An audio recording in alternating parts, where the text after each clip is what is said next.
Babe, kunin mo nga yung order sa labas. Nandyan na eh. Ha, ito ay karaniwang naririnig sa mga lalaking nagbibingi-bingihan dahil alam na niya na meron na namang babayaran na parcel. Tips upang maiwasan ito. Kinalulungkot ko ngunit walang tips para maiwasan ito. Order mo. Pero para kanino nga ba tong order? Kay Ispad ba? O kay Hayes? Kaya wag na nating patagalin pa at i-unbox na natin ang kahon na ito.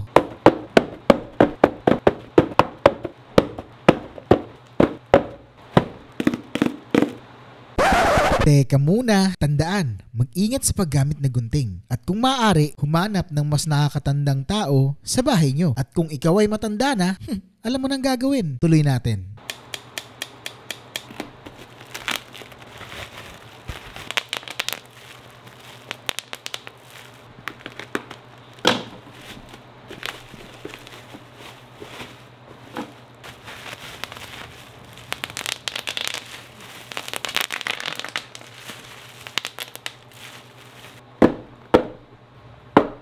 Babe, kanino to? Para kay Hayes.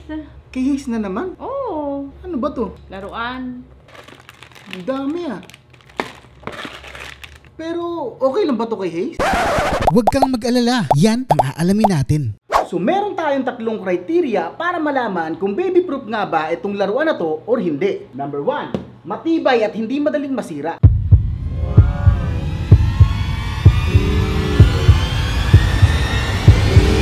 Number 2, maayos ang pagkakagawa at hindi nakakasugat. Napakaganda ng paggagawa ng gilid. Number 3, ang pinaka-importante sa lahat na dapat laging alam ng mga magulang kung toxic nga ba o hindi yung laruan na pinapahawak mo kay baby.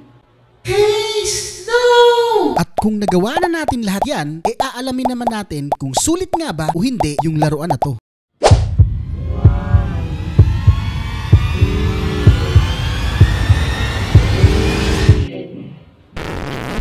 Siyempre hindi natin yan itutuloy. Wala namang bata na ukuha ng martilyo at ipupukpok sa laruan niya. Itetest natin to sa pambatang paraan. Pero mas extreme kesa sa nakaraan, pambata version.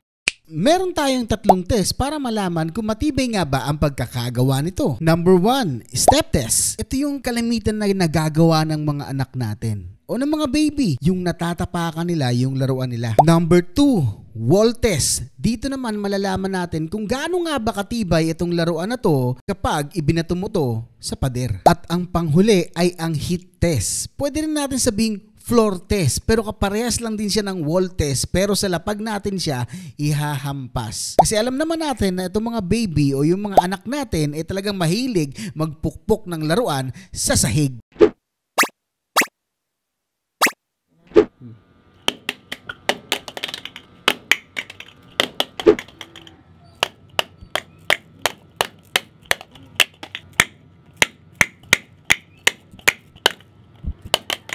So, ano nga bang masasabi ko sa laruan na ito? Napakaganda ng paggagawa ng gilid. Katulad ng una naming pinakitang laruan sa inyo, no? Napaka-smooth ng pagkagawa at siguradong hindi makakasugat sa baby nyo. Tsaka yung pag-ikot nyo, grabe oh. Alam mo yung fidget feels talaga oh.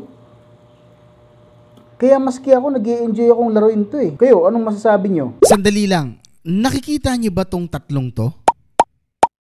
Alam niyo ba na pop-it ito? At ang sarap niyang pindutin. So, ibig sabihin, hindi lang siya fidget, pop-it din siya. Ang galing, no? Isa na lang ang itatanong natin, kung toxic nga ba o hindi itong laruan na ito. Ayon sa kanilang page, mababasa nyo rin yan dyan sa gilid. Ito ay food grade silicone, high quality ABS, BPA free, non-toxic, at smooth shape, no burst. Ibig sabihin, napaka-safe talaga nitong bagay na to sa baby niyo. Pero ilang buwan nga ba ang pwedeng gumamit ng laruan na to? Huwag kang mag-alala, naka-indicate naman dito sa gilid kung ilang taon o buwan ang pwedeng gumamit nito. Dito nga ay nakasulat ay 12 months. Pero para sa akin, 6 months pwede rin to. Sagaan at smooth ng bawat gilid, siguradong safe ang baby mo. Paano nga ba siya gamitin? Once nabuksan natin ang plastic, makikita natin itong suction na to at itong laruan. Kailangan ikabit muna muna natin siya dito sa ilalim para magamit natin siya ng maayos. At pagkatapos nun, tapos na. Nakabit mo na ang laruan na kinaasam-asam ng anak mo. Bakit nga ba may suction? Para saan to? Huwag ka mag-alala, papakita ko sa'yo. Ito ay para dumikit sa anumang makikinis na bagay para malaro ito ng anak mo nang hindi ka mag-aalala na malalaglag itong laruan na ito. Ang galing, di ba? O pwede mong idikit to sa lamesa, upuan at tiles. Basta makinis at flat, okay?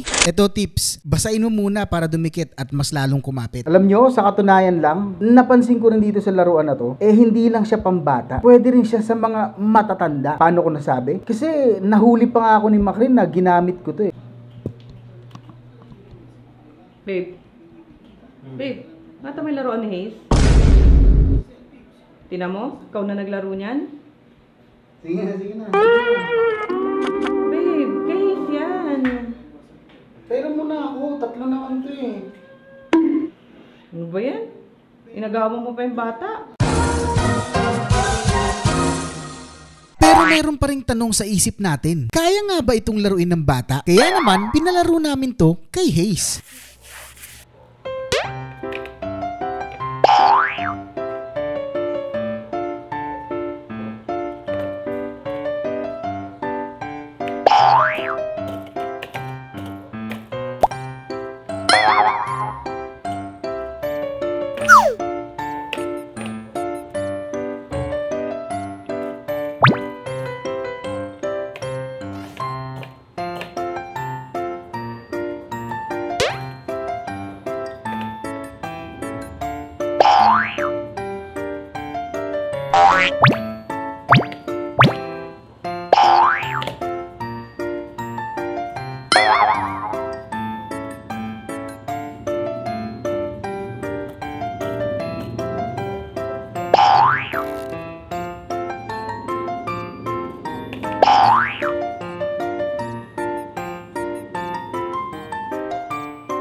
So ano nga ba yung magiging verdict ko dito sa laruan na to? Ang masasabi ko lang, ang score ko rito ay 10/10. Bakit? Kasi ito yung mga laruan na hinahanap, yung sakto lang yung bigat. Para pag binato sa akin, hindi masakit. At pag tumama sa kanya, hindi rin masakit. Nakakatanggal ng stress. Hindi lang para kay Hayes, kundi para sa akin din. Yun ang pinakamalaking factor doon. Kaya iniscorean ko siya ng 10. At higit sa lahat, yung quality. Pang Toy Kingdom pa rin siya at Toys R Us. At kitang-kita nyo naman, nilalaro pa rin ni Hayes. Talagang gustong-gusto niya tong laruan na to. So, sa presyo, hindi na ako magbabangkit. Bakit? Kasi, paiba-iba yung presyo na lumalabas sa kung saan nyo man pwedeng bilhin. Minsan mura, minsan nagmamahal. Pero pag nakachamba ka ng sale, sinasabi ko sa'yo, hindi ka magsisisi. So, ikaw na humusga. Anong verdict mo? Comment mo sa baba, i-like mo tong video na to, and i-share mo sa iba. Kung gusto mong bilhin, yung link nasa ilalim, okay? Paano ba yan? Hanggang sa susunod na video, kasi maglalaro pa kami. Bye-bye.